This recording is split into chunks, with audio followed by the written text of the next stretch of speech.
Thank you very much, Kelly, for that talk. We'll hold questions for the moment, and we'll go straight on with Catherine Tanner from Yale, talking about intersections between theology and behavioral economics. Yes, my talk is going to be broader than that, but yes, it's great to be here. I'm really thrilled to be part of this celebration of the 100th year anniversary of Sir John's birth, and in celebration of the Religion and Science dialogue that the Templeton Foundation has done so much over the years to foment. Yes, I'm Catherine Tanner. I'm a systematic theologian. I've been teaching at Yale now for a couple of years. Before that, I was teaching at the University of Chicago Divinity School for 17. What I thought I'd do today is just share a little bit about my own research program as a theologian over the last while now. I thought it would be a way of adding a new wrinkle to the proceedings, in that my work entails dialogue with the social sciences, so religion and science dialogue, but specifically with the social sciences, and in particular with economics. What I've been trying to show over the years is that Christian beliefs entail their own economic rationality. They include a coherent vision of economic life organized according to distinctive principles, which would enable you to bring that economy from a Christian point of view into direct conversation with the discipline of economics and with the realities of the present economic system. And this means setting up the religion economics dialogue on a somewhat unusual basis. I mean, the usual way of doing this is to interpret economics in religious terms and to set up the dialogue on a common ground of religion. So to say that, talk about economics having its own gods and its own ultimate concerns, or possibly talking about a secular version of salvation that might come by way of engines of economic growth, and because of that religious dimension of economic life, theologians, for example, would have some expertise, some basis for commenting and criticizing potentially economics. But I'm actually trying to do the reverse, which is to interpret religion, Christian beliefs and practices from a theological point of view, to interpret them in economic terms, so that economics would be the common ground upon which theology and economics would converse. So both theology and economics would concern economy in a very broad sense of that. They would both concern, in a broad sense, systems of exchanges, transfers, substitutions, and means of production, and that would be what would bring them into direct engagement with one another. So what I've tried to do in previous work is to talk about what I've called an economy of grace, an economy for the circulation of grace, by which I mean all the ways God's favor is expressed towards the world in benefiting it, from creation through redemption, the way these goods of God's grace are formed and circulated, an economy constituted by fundamental principles for the production and circulation of the goods of grace as the Christian story of God and the world relates them. That would be on the one side, and then you could bring it into comparison with economy in the more usual sense of that, the way goods are produced and exchanged in, say, capitalism, an economy made up of the principles governing, for example, financial transactions, industrial production, competitive pricing, and so on. So yeah, an unusual understanding of the way the theology-economics dialogue would be set up. But what this also means, not simply that, is that I'd be attempting to uncover the economic rationality of Christian belief, its economic logic, by really trying to put an economic spin, or to give an economic interpretation of almost every Christian belief and practice, even the most basic one. So look at them as from the first economic doctrines, directly from the first. They have to do with economic issues, and therefore you could look at every one of these Christian beliefs about God and the world, making its contribution to some overarching Christian outlook on the way that goods should be produced and exchanged. So again, this is fairly unusual. I'm not giving an economic spin on Christianity by looking at some small subset of Christian beliefs that might have something directly to say, obviously to say, about economic matters. I'm not, for example, simply looking at the economic ethic of Christianity, looking at, say, Christian criticisms of usury, interest-bearing loans that, was a feature of Christian economic ethics, particularly prior to the Reformation. I'm not looking in particular at appeals in Christianity, especially in the so-called radical Reformation, to the primitive communism of the early church. I'm not looking at direct attacks on money in Christianity, say in the early Franciscan movement. I'm not looking at the Jubilee traditions about debt forgiveness.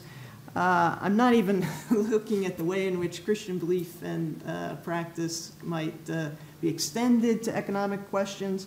But instead, I'm looking at the most fundamental beliefs about God and God's relation to the world as themselves involving a kind of account of the production and circulation and exchange of goods. So, the whole story of Christianity, on my way of looking at it, the whole story of creation, fall, and redemption can be understood as a kind of economic story. Embedded within the fundamentals of the Christian story about God and God's relation to the world is an account of a kind of system for the production and circulation of goods, starting with God, the highest good, and extending the goods of God's own life to the world, from the beginning of the story, creation, through to its end, redemption.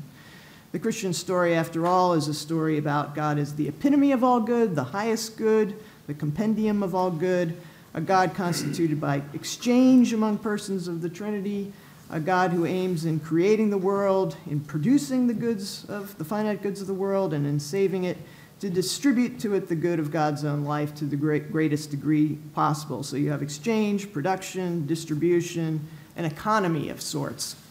And the principles by which these goods are produced and distributed, the basic principles of a generally economic sort that might underlie the whole story here, would be fairly odd, so that you could talk about new principles on Christian grounds for the production and circulation of the good and what they would mean for human life as God intends it.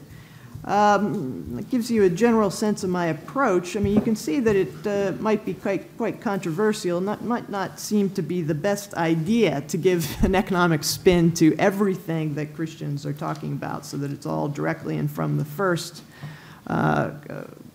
something that concerns economic questions. I mean, just to be clear, I'm suggesting that it does make sense to place religion along with all the other arenas of life within some very general economic frames, so that you can talk about religious interests and investments and efforts to monopolize grace, and that you can talk about specifically religious forms of capital. Every field or arena of life, including religion, can be defined, I think, by some sort of good or value specific to it. In the case of Christianity, you could talk about the good or value that defines the religious field as salvation. That's what's being produced, distributed, exchanged. And in any field or distinctive arena of life, participants are organized, positioned differently with respect to that, with respect to one another in the field, according to their abilities to gain that specific good by their capital, by whatever it is that enables them to achieve the goods of the field. In the Christian case, grace and the means to grace would constitute those field-specific resources or capital. Grace is what gets you the good of salvation. And yeah, again, this might not seem like a great idea to interpret religious belief in these fairly straightforwardly economic terms. It might suggest that one's cheapened religious concerns by translating them into terms that are foreign to them.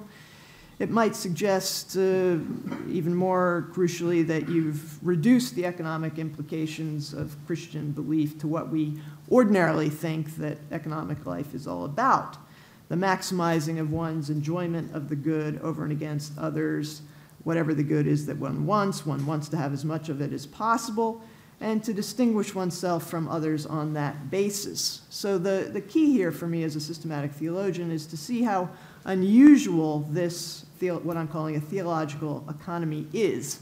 It's still an economy, but it's like no economy we know in that it doesn't involve efforts to maximize one's own enjoyment of scarce resources, resources that one would therefore need or want to hold for oneself against others. Indeed, I've argued that a theological economy of grace is a fundamentally non-competitive economy, and therefore very different from economy in any ordinary sense of that. Now, it's quite clear in the history of Christianity that one can find competitive struggles over grace, struggles over who has grace, who controls its distribution, who has access to it, and how. I mean, Max Weber talked about this very significantly in terms of struggles among priests, prophets, and ordinary religious lay people. You can have prophets attempting to bypass those with religious standing because of their religious office or educational certification by claiming some direct access to God and the highest religious status in virtue of that direct access, and offering to followers that same kind of level of religious standing on that basis. You can have priests counterpunching, if you want, by offering a kind of democratization of grace. It's not a rare achievement. It doesn't require enormous personal discipline, steadfast faith. All you have to do is come to church, partake of the sacraments.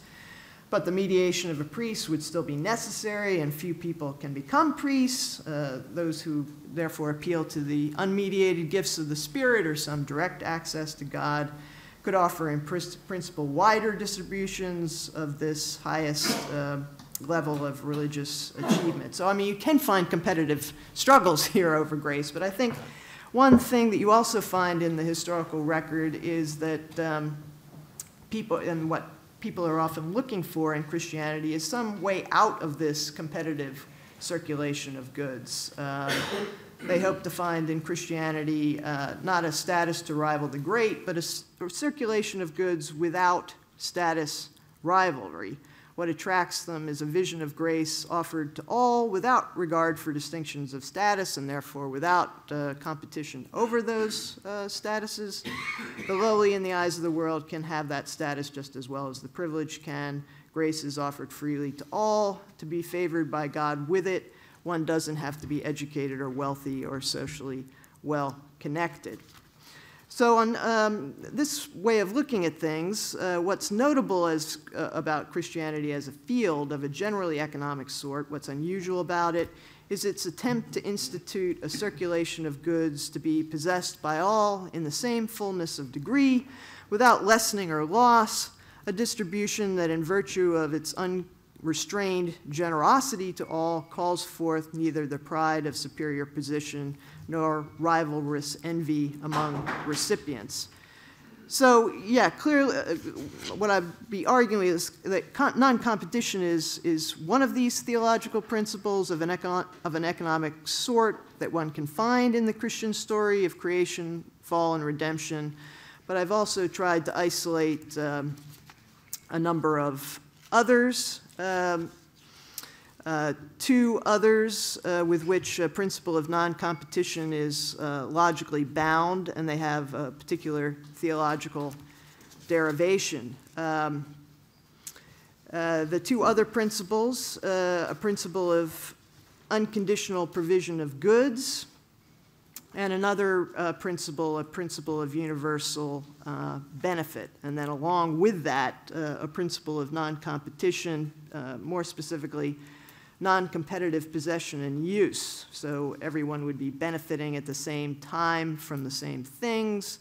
No one benefits at another's expense. I could say a little bit more about, I'm aware of the time rapidly going by here.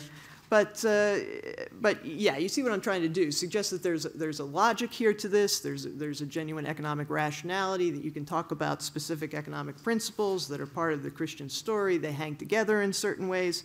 These three principles, unconditional provision of goods, meaning that provision of goods isn't obligated by prior performance of the recipients.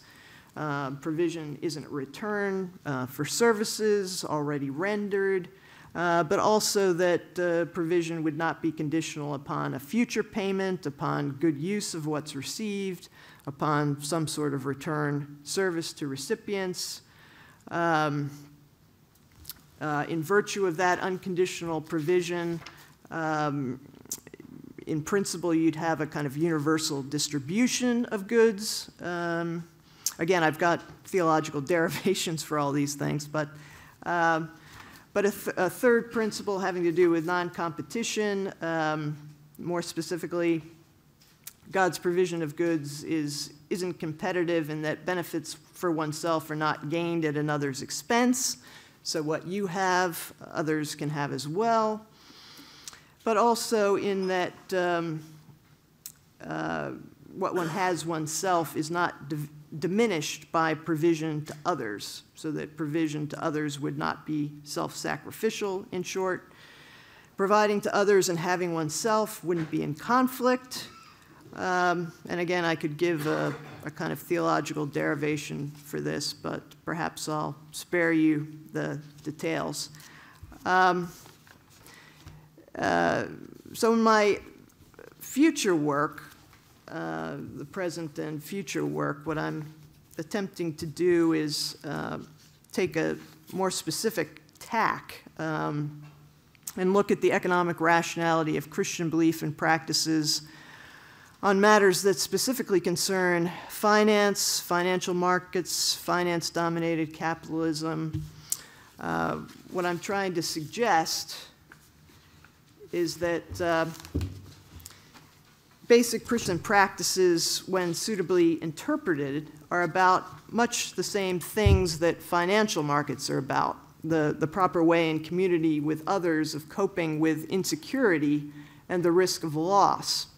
Although Christian beliefs and practices on the one hand and financial markets on the other share this general set of concerns, I'm trying to suggest that they make markedly different recommendations about the appropriate social strategies with respect to those shared concerns and about the sort of people we're to become in light of those strategies. For example, as we're shaped by dispositions to act that those social strategies make use of and encourage. In short, Christians have a direct interest in and critical perspective on the organizational structure of financial markets and the incentives for action such an organizational structure foments, because Christian beliefs and practices, again, when suitably interpreted in economic terms, offer a very different response to much the same problems of human life, insecurity, and risk. So just let me set up the comparison here very briefly. The insecurity that's prompted the exponential growth in financial markets over the past 35 years or so has several roots. First of all, the sudden and steep volatility in the prices of most financial assets and products.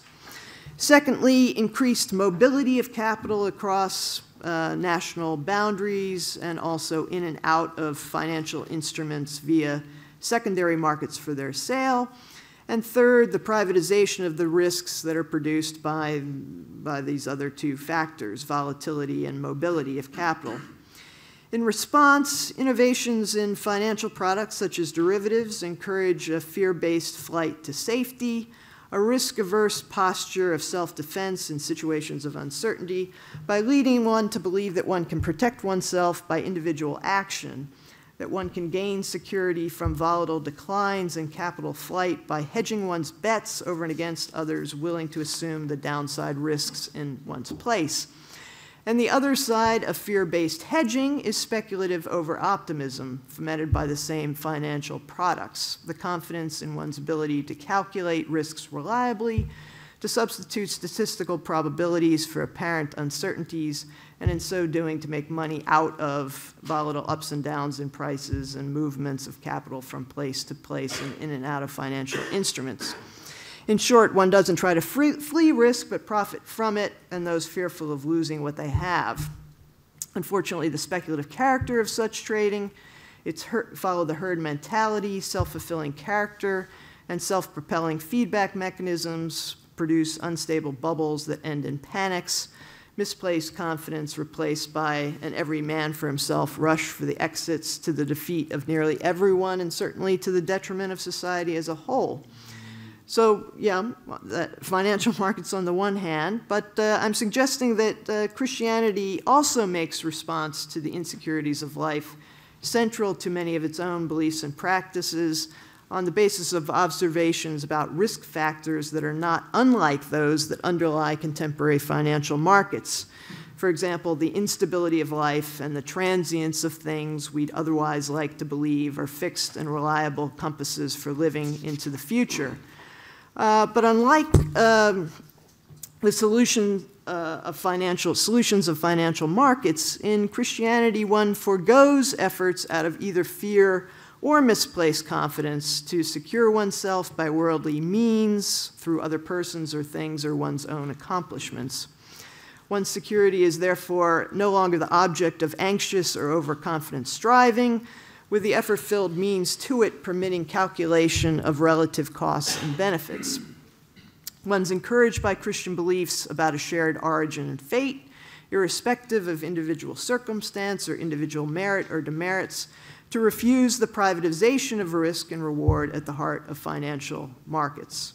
And I also think that swings between abject fear and false hope are avoided through confidence in an abiding source of love and mercy, God, that lies beyond the usual shifting and in any case quite insufficient presumed bases for reliable calculation of likely future outcomes. So basically what I'm doing here is I'm trying to suggest the way in which Christianity, Christian belief and practices provides its own sense of risk management, if you want, but a very different social architecture for risk management with potentially quite different person-forming consequences.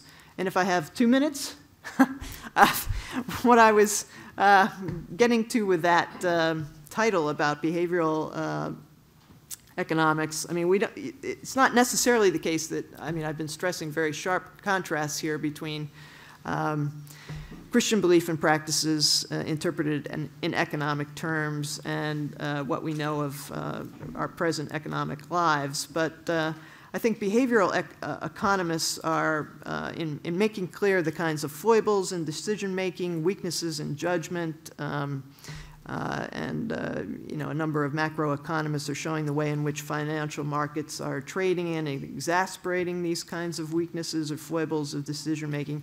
I think there's quite a bit of intersection here between what behavioral economics would indicate and what Christianity also affirms. Behavioral economists talking about our susceptibility to peer pressure, inclination to follow the herd,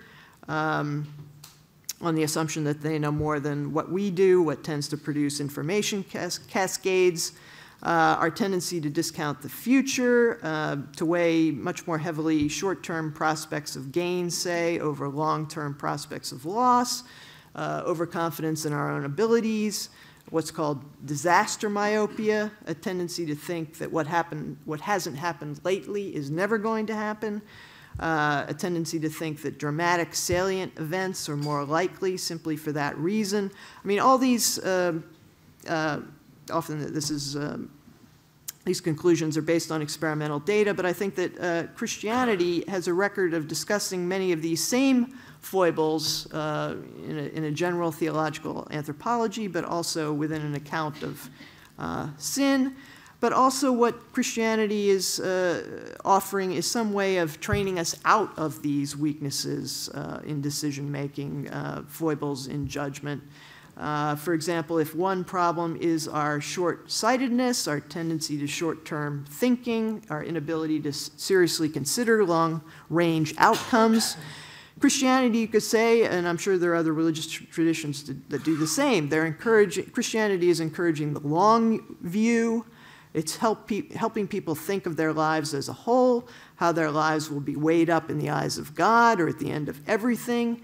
It renders salient those future outcomes in the form of visions of heaven and hell, of ultimate fulfillment and ultimate failure. So again, a kind of comparison, contrast between religious belief and economics on economic grounds, and I hope that's provocative in some sense. Thank you. Thank you very much.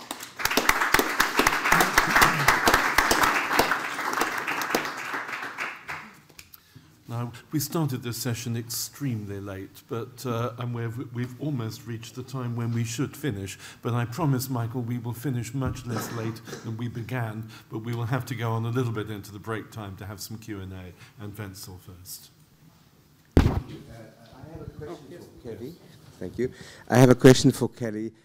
Thank you very much for your lecture.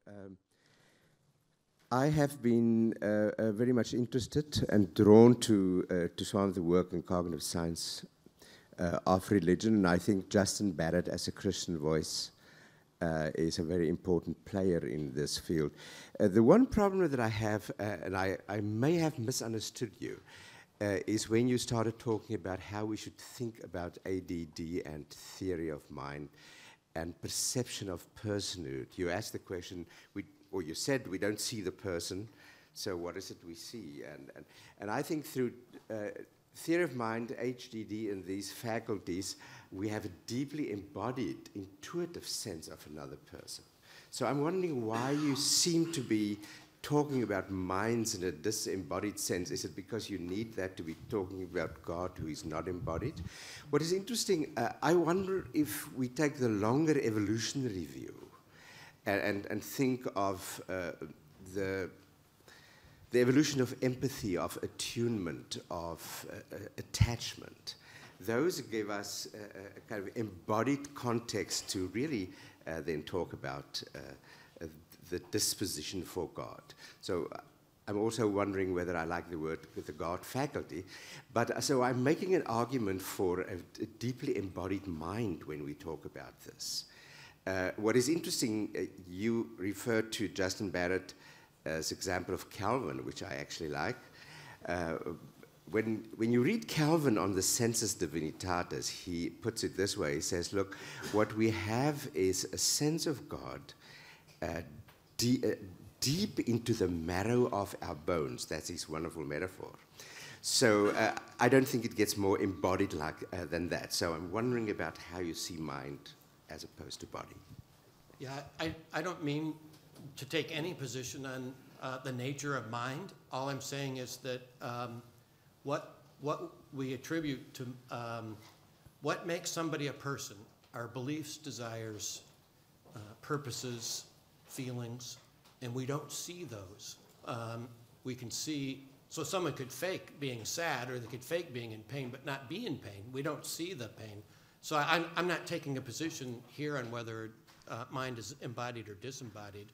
I'm just taking a position on the epistemology of our access to somebody's inner life. And we don't see a person's inner life. That's all I'm saying. So Ted next, and if we can keep the questions and answers fairly brisk, that will help. I will try to do that, Fraser. Ted Peters from Berkeley. I enjoyed both presentations, but Kelly, I'd like to go back to your use of Calvin and your and my divine faculty. It is the case that Calvin thinks we have one, but he also says the human mind is a factory that keeps manufacturing idols. It's not necessarily the case there's a clear move from our divine faculty to revelation from God. How would that change your argument at all if you take up this notion that we pervert and distort?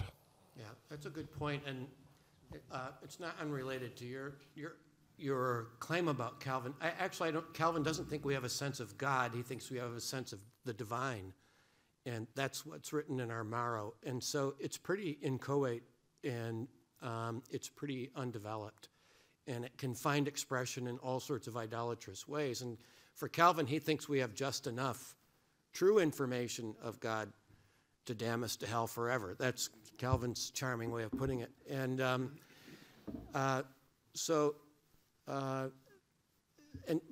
So frankly, Calvin's way of putting it seems to me a lot closer to what's true or what's been found out in cognitive science, and that is it's not really a God faculty. It's a faculty that produces a wide number of beliefs in disembodied spirits, and it's no substitute for revelation. So it's it produces a pretty wide range of beliefs in disembodied spirits.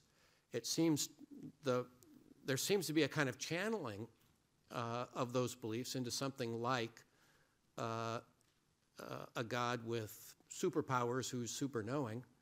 So there does seem to be something that can happen over a course of time in a way something gets channeled, but it wouldn't be channeled in such a way that it would provide any substitute whatsoever for revelation.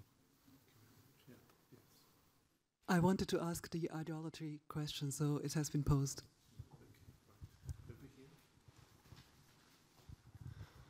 Thank you very much for the two talks. Alexander Massmann, postdoctoral assistant to Dr. Velko, working on the project on theology of creation and evolutionary biology. My question to Kelly is, how far can you actually take the parallel between Calvin's sensus divinitatis and our perception of persons? You emphasize very strongly that we don't experience persons, we infer or deduce about personhood, but there have been developments in developmental psychology when, for example, Michael Tomasello says, first you experience your own personhood and your own sense of agency, and then you draw up an analogy from yourself to other people. So might that perhaps weaken your case, the way you're employing theory of mind? Well, so I'm just a creeping psychologist. I'm not really a psychologist, but so we philosophers don't like one-case analogies. We think they're not very good to infer just on your own experience that everyone else is like that. But I think de facto we just don't do that. That's not. This is my suspicion. I'd have to read Tomasello or whoever else said that. I don't think we infer based on our own inner life that other people have inner lives. I think we just believe that they do, and I think it's prompted in us by something like ADD and theory of mind. And my suspicions are you'd probably find that out if somebody did the right experiments. But I'd have to see what that person said to see if it was something that disagreed with what I was asserting or not. So, at the back, Michael, yes? Yes, Michael Murray from Templeton Foundation. Just to Kelly, it is important, I think, in trying to defang these epistemological arguments that you point out that God might well be the remote cause of whatever these beliefs are that we currently have with respect to divinity. But it also has to be the case that those aren't accidental. So it can be the case that God's the remote cause, and that that it's caused in a way that's knowing in advance. But it still could be the case that it's accidental, in which case concerns about warrant are still very much alive. I know, sorry that's short and cryptic, but I wanted to say something to Catherine as well.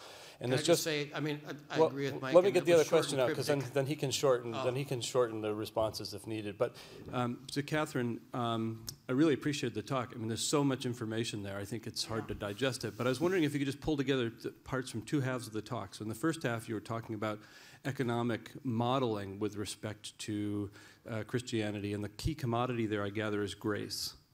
But then the second part, when you're talking about your future research, it looks like you're trying to draw these analogies between finance and whatever the Christian economy is. But there, it looks like they're both just instances of some kind of more general strategic modeling that you could do in game theory. And I'm wondering how economics actually helps you get an insight on the theological side, more than you get from just deploying game theoretic strategic modeling. Yeah, no, thanks for that. I wasn't trying to. Yeah, I think I'm doing more or less the same thing in both cases, looking at organizational structures for the production and circulation of goods, and the goods can be very different depending on what you're talking about here. But trying to look at financial markets in terms of particular forms of organizational structure. So that the principles for profit generation are distinct within financial markets. If you're, say, comparing and contrasting them with forms of, say, industrial capitalism and the way profit is generated there. So I'm trying to look at it's a kind of comparison of structures, comparison of principles for production and circulation. So I wasn't trying to shift to a kind of game theory level in looking at finance, but appreciate the question. Thank you. So I think we'll take 3 more if they're brisk, but if they aren't, we may not get them all. Angie, Pauline, and Andrew. Thank you, Antje Jacqueline, theologian from Lund. Question to you, Catherine. I'm really thrilled by bringing in economy in here. I think it seems like economic rationality provides a fixed starting point for what you're doing, but I'm not really sure how you are handling the intrinsic tension between economic rationality and economic ideology in terms of economy itself. It seems that you bring it into theology and do all these wonderful things with it, and then you sort of say that there is a contrast between the economy in theological terms and back to economy. But the internal struggle in economics itself that we see going on, would that impact what you're doing and how the future is going to be shaped in this program? No, that's great. great. We have questions, I think, and then to roll the answers. Yes. So, Pauline? I think this is a quick comment. I'm just very interested in the discussion about how we impart personhood to other people, because I think we have a very strong predisposition to do this. I mean, just look at people's relationship with animals, how easy it is to... And I also think it's very easy to do this with robots. I once had a 15-minute conversation with a Sony robot at a meeting somewhere, and by the end of the conversation, we were discussing Bleak House and Dickens, because he was so incredibly well programmed. And at that point, I really was not distinguishing between talking to a robot and somebody on the phone or even another person. So I just think it's easier than we think to project personhood rather than actually know it exists. Sorry. Andrew. Well, that's the Turing test, but I wanted to switch back to Catherine, if I may. And in your economics of grace, it seems to me that a lot of economic theory is dealing with resources that may be limited in one sense or another. And I'm wondering how you think grace is limited in a way that lends itself to that model. And to switch to one specific instance that you gave of non-competition, you said that benefits are not gained at another's expense. But it seems to me that within the Christian gospel, that's precisely sometimes how benefits are gained at someone else's sacrificial expense. Yeah. So I'm giving it... Oh, yes. Do you want to take both of those together? Yeah, I mean, I have a particular version of the Christian story, yes. So the economic principles that I get out of it are determined in great part how I tell the particular story. So they're